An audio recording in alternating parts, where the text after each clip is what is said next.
Today I'll be making old-fashioned Ewedu soup with broomsticks. Yes, broomsticks. Here are my Ewedu leaves, also called jute leaves, and I'll start by detaching the leaves from the stalk. After doing this, I'll get a clean bowl of water and pour in the detached leaves. The reason I'm doing this is so that I can wash off any dirt or impurity attached to the leaves.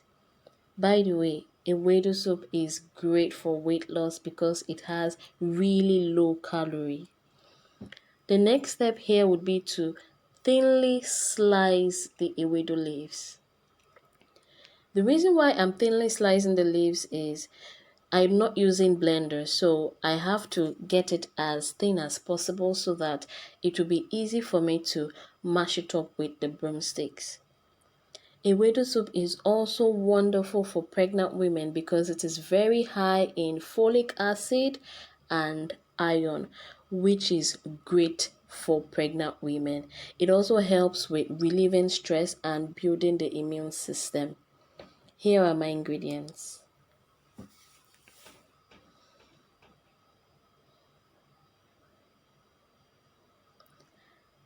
And of course, my broomsticks. I'll start by adding some water into a clean pot.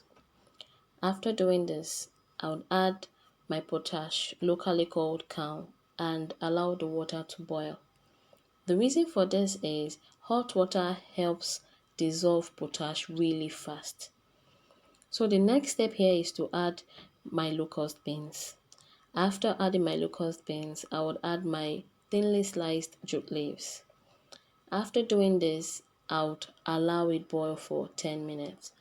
It's important to state here that you should never cover your pot when you have added your jute leaves. If not, you will have a messy kitchen. So you leave it open like this and just allow it boil. Now my ewedu is ready, so I'm going to put it on a flat surface. Just like I'm doing here, I'm going to put my broom into the pot and start mashing it properly. So I'm going to do this for about 5 minutes. It's really important to state here that this broom is solely for making ewedu and nothing else. After doing this, I'll put my ewedu back on the cooker. I would add my crayfish powder. I would add my salt into dissolved seasoning cubes. So I dissolved my seasoning cubes in warm water. After doing this, I'll pour it into my ewedu soup just like I did, and I'll stir the mixture properly. I would allow it to cook for 2 to 3 minutes and ewedu is ready.